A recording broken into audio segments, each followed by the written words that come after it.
Grandparents who show a great interest in their grandchildren are among the most precious people on this earth. What a marvelous positive social mirror they can be. My mother is like that. Even now, in her late 80s, she takes a deep personal interest in every one of her descendants. She writes us love letters. I was reading one the other day on a plane with tears streaming down my cheeks. I could call her up tonight and I know she'd say, "Stephen, I want you to know how much I love you and how wonderful I think you are." She's constantly reaffirming. A strong intergenerational family is potentially one of the most fruitful, rewarding, and satisfying interdependent relationships. And many people feel the importance of that relationship. Look at the fascination we all had with roots some years ago. Each of us has roots and the ability to trace those roots, to identify our ancestors. The highest and most powerful motivation in doing that is not for ourselves only, but for our posterity, for the posterity of all mankind. As someone once observed, there are only two lasting bequests we can give our children. One is roots, the other wings. Becoming a transition person. Among other things, I believe that giving wings to our children and to others means empowering them with the freedom to rise above negative scripting that had been passed down to us. I believe it means becoming what my friend and associate, Dr. Terry Warner, calls a transition person. Instead of transferring those scripts to the next generation, we can change them. And we can do it in a way that will build relationships in the process. If your parents abused you as a child, that does not mean that you have to abuse your own children. Yet there's plenty of evidence to indicate that you will tend to live out that script. But because you're proactive, you can rewrite the script. You can choose not only not to abuse your children, but to affirm them, to script them in positive ways. You can write it in your personal mission statement and into your mind and heart.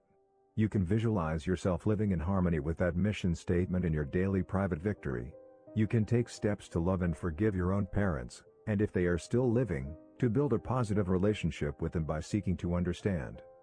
A tendency that's run through your family for generations can stop with you. You're a transition person, a link between the past and the future. And your own change can affect many, many lives downstream.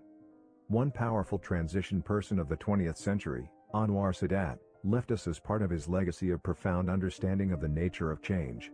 Sadat stood between a past that had created a huge wall of suspicion, fear, hate and misunderstanding between Arabs and Israelis, and a future in which increased conflict and isolation seemed inevitable. Efforts at negotiation had been met with objections on every scale, even to formalities and procedural points, to an insignificant comma or period in the text of proposed agreements.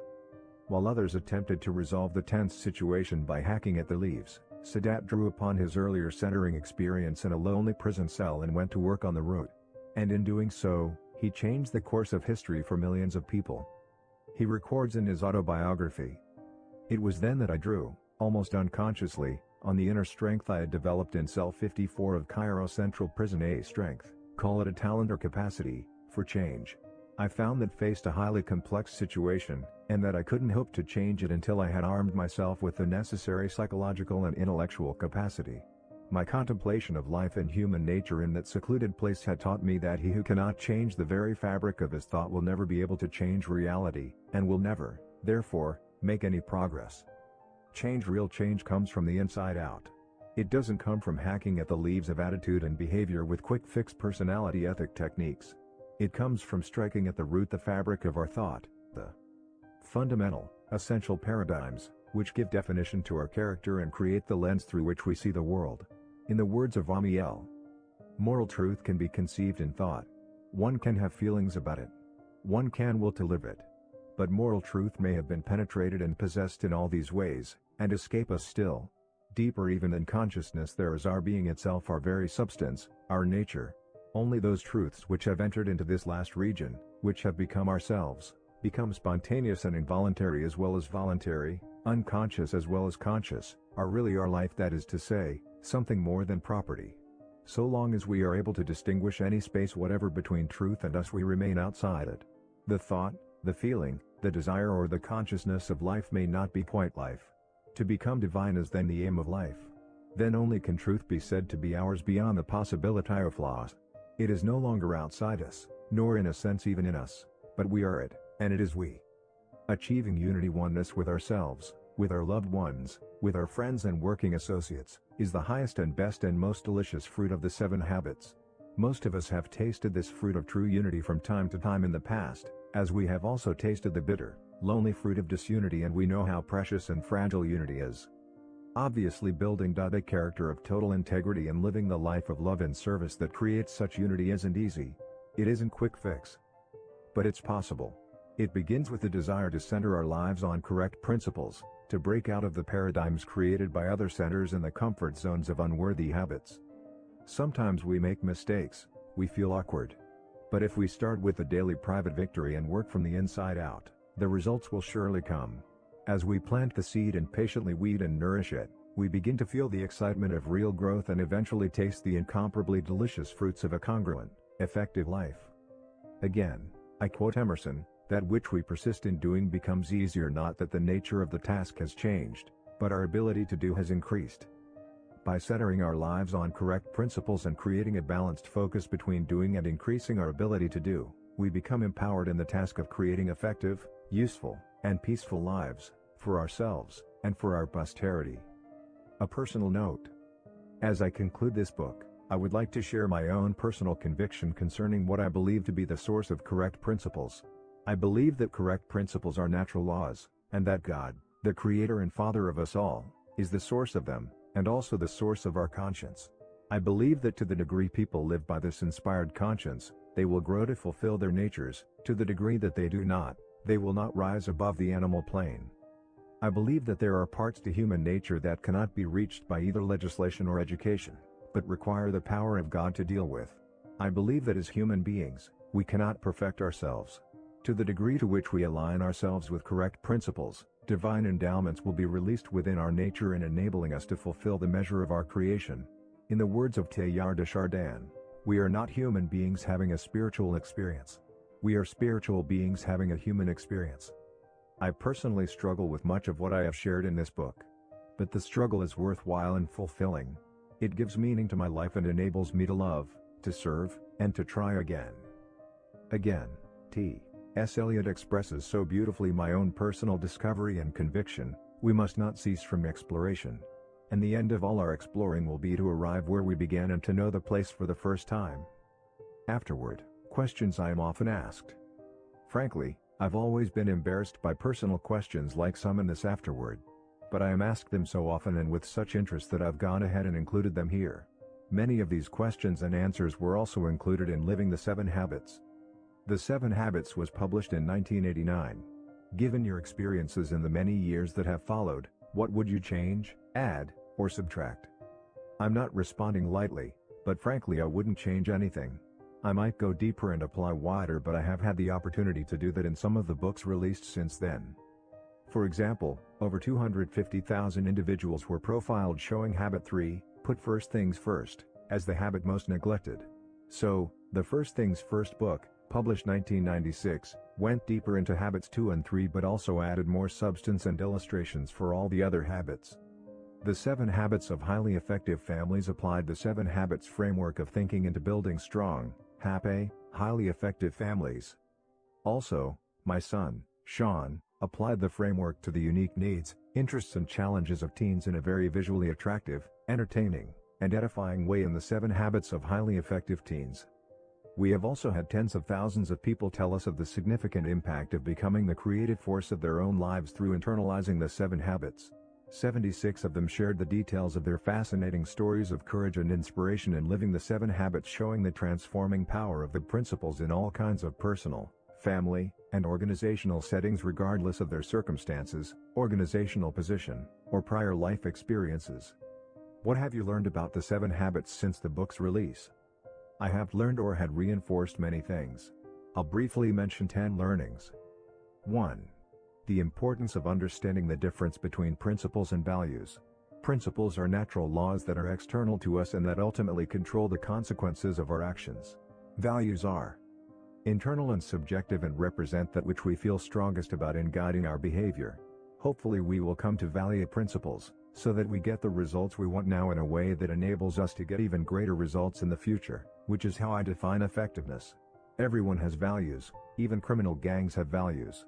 Values govern people's behavior but principles govern the consequences of those behaviors. Principles are independent of us. They operate regardless of our awareness of them, acceptance of them, liking of them, belief in them, or obeying of them. I have come to believe that humility is the mother of all virtues. Humility says we are not in control, principles are in control, therefore we submit ourselves to principles. Pride says that we are in control, and since our values govern our behavior, we can simply do life our way. We may do so, but the consequences of our behavior flow from principles, not our values. Therefore we should value principles. 2. From experiences all over the world with this material, I have come to see the universal nature of the principles undergirding this material. Illustrations and practices may vary and are culturally specific, but the principles are the same. I have found the principles contained in the 7 habits in all 6 major world religions and have actually drawn upon quotations from sacred writings of those religions when teaching in those cultures. I have done this in the Middle East, India, Asia, Australia and the South Pacific, South America, Europe, North America, Africa, and among Native Americans and other indigenous peoples. All of us, men and women alike, face similar problems, have similar needs, and internally resonate with the underlying principles. There is an internal sense of the principle of justice or win/win. There is an internal moral sense of the principle of responsibility, of the principle of purpose, of integrity, of respect, of cooperation, of communication, of renewal. These are universal. But practices are not. They are situationally specific. Every culture interprets universal principles in unique ways. 3. I have come to see the organizational implications of the 7 habits, although, in the strict technical sense, an organization does not have habits. Its culture has norms or mores or social codes, which represent habits. An organization also has established systems, processes, and procedures. These represent habits. In fact, in the last analysis, all behavior is personal. It is individual, even though it often is part of collective behavior in the form of decisions made by management regarding structure and systems, processes and practices. We have worked with thousands of organizations in most every industry and profession and have found that the same basic principles contained in the 7 habits apply and define effectiveness. 4. You can teach all 7 habits by starting with any one habit. And you can also teach one habit in a way that leads to the teaching of the other 6. It's like a hologram where the whole is contained in a part and the part is contained in a whole. 5. Even though the 7 habits represents an inside-out approach, it works most successfully when you start with the outside challenge and then take the inside-out approach. In other words, if you are having a relationship challenge, say a breakdown of communication and trust, this will define the nature of the needed inside-out approach in winning the kind of private victory that enables the public victory meeting that challenge. This is the reason I often teach habits 4, 5, and 6 before I teach habits 1, 2, and 3. 6. Interdependence is 10 times more difficult than independence. It demands so much more mental and emotional independence to think win/win when another person is into win/lose, to seek to understand first when everything inside you cries out for understanding, and to search for a better third alternative when compromise is so much easier. In other words, to work successfully with others in creative cooperative ways requires an enormous amount of independence, internal security, and self-mastery. Otherwise, what we call interdependency is really counterdependency, where people do the opposite to assert their independence, or codependency where they literally need the other person's weakness to fulfill their need and to justify their own weakness. 7. You can pretty well summarize the first 3 habits with the expression make and keep a promise. And you can pretty well summarize the next 3 habits with the expression involve others in the problem and work out the solution together. 8. The 7 habits represents a new language even though there are fewer than a dozen unique words or phrases. This new language becomes a code, a shorthand way of saying a great deal. When you say to another, was that a deposit or a withdrawal? Is that reactive or proactive? Is that synergistic or a compromise? Is that win/win or win/lose or lose/win? Is that putting first things first or second things first? Is that beginning with the means in mind or the end in mind? I've seen entire cultures transformed by a wide understanding of and commitment to the principles and concepts symbolized by these very special code words. 9. Integrity is a higher value than loyalty. Or better put, integrity is the highest form of loyalty. Integrity means being integrated or centered on principles, not on people, organizations, or even family. You will find that the root of most issues that people are dealing with is it popular, acceptable, political, or is it right? When we prioritize being loyal to a person or group over doing what we feel to be right, We lose integrity. We may temporarily gain popularity or build loyalty, but, downstream, this loss of integrity will undermine even those relationships. It's like bad-mouthing someone behind their back. The person you are temporarily united with through bad-mouthing someone else knows you would bad-mouth them under different pressures and circumstances. In a sense, the first 3 habits represent integrity and the next 3 loyalty, but they are totally interwoven. Over time, integrity produces loyalty. If you attempt to reverse them and go for loyalty first, you will find yourself temporizing and compromising integrity.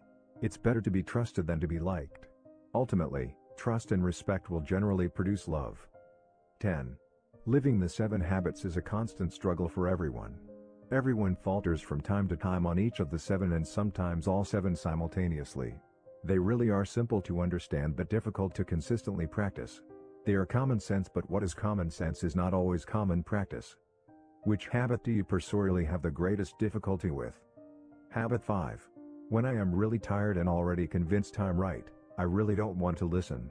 I may even pretend to listen.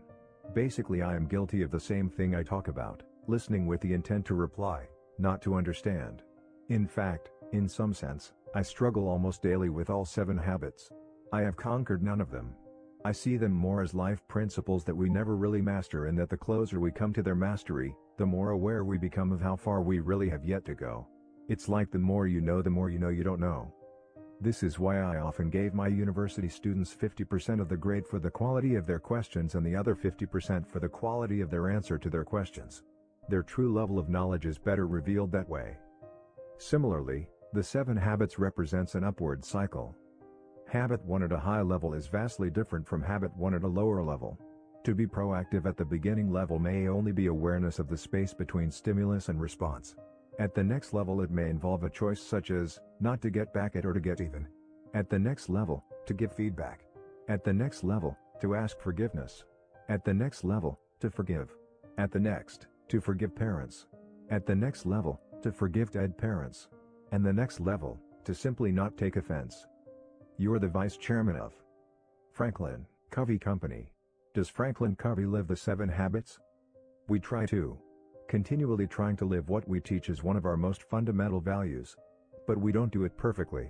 Like any other business, we're challenged by changing market realities and by integrating the 2 cultures of the former Covey Leadership Center and Franklin Quest. The merger took place in the summer of 1997. It takes time, patience, and persistence in applying the principles, and the true test of our success will be in the long run.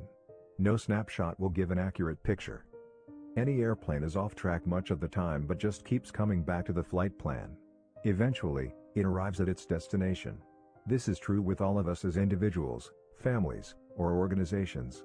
The key is to have an end in mind and a shared commitment to constant feedback and constant course correction. Why 7? Why not 6 or 8 or 10 or 15? What is so sacred about 7? Nothing is sacred about 7, it just so happens that the 3 private victory habits, freedom to choose, choice, action, precede the 3 public victory habits, respect, understanding, creation, and then there is one to renew the rest, and that equals 7.